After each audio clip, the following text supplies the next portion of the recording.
name is Benjamin Pass. I'm originally from Saginaw, Michigan, born in Cincinnati, Ohio. I've moved around quite a bit, either between family or my military duties. Right now I'm a student in both Teachers College and the College of Dental Medicine uptown. I will receive a Doctor in Dental Surgery, a DDS, also a Master's in Science and Dental Education under the Department of Math, Science, and Technology here at Teachers College. I grew up in a home that was dedicated to service through my parents and grandparents, they're being educators themselves. That was my long-term goal as far as since 5th grade. I wanted to become a psychiatrist or a dentist. I've always been interested in aspects and I guess theories of education. Why? Because under my own history, my own understandings, I've had some troubles, and I always thought it was because of me. Why am I not doing so great in academia? And so because of my own misinterpretations or misunderstandings of what I was supposed to learn, or how do I even learn as a student, whether it was in high school or in college.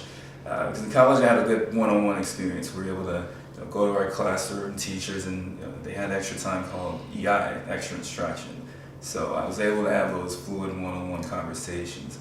However, when it came to dentistry and dental school, it was very different. It was very, reproduce information that was given to you, and it was extreme high volumes. So I questioned myself, is this the proper way or the most advanced way of delivering education? And so I've heard of this program called the Masters in Science and Dental Education, and I use that as an opportunity to explore myself and to see how I can help others who may actually have the same problem.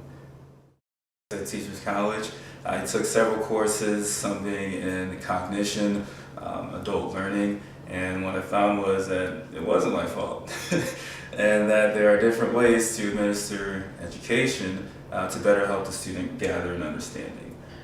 So what I found, I tried to highlight areas that were in the curriculum in our own dental school that were, I want to say, deficient or needed more opportunities, such as special needs dental education.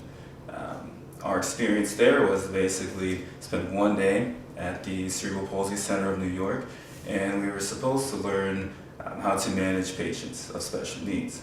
And so I actually followed up that experience with the literature that's out there by our governing bodies, that being the American Dental Association, also the American Dental Education Association.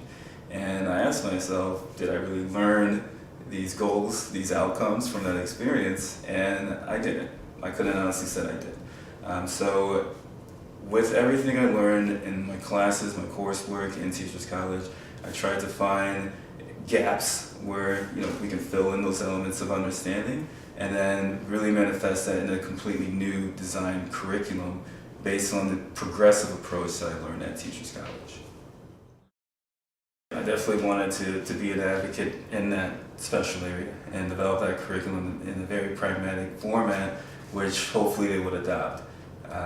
Maybe not all of it, 100% of its elements, but definitely maybe just increasing our exposure, more rotations over at the Cerebral Palsy Center to get a better understanding of how they can manage patients. Specifically, how can you socially manage them in the chair through those kind of psychosocial techniques. What's next? Next week I'm moving to San Antonio.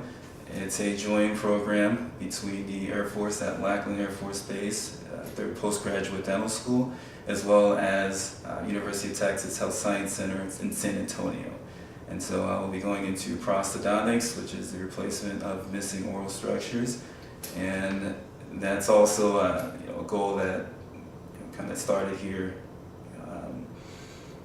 In the military, people get hurt, out there in war. And even more extensively than just losing teeth, people may lose eyes, people may lose ears.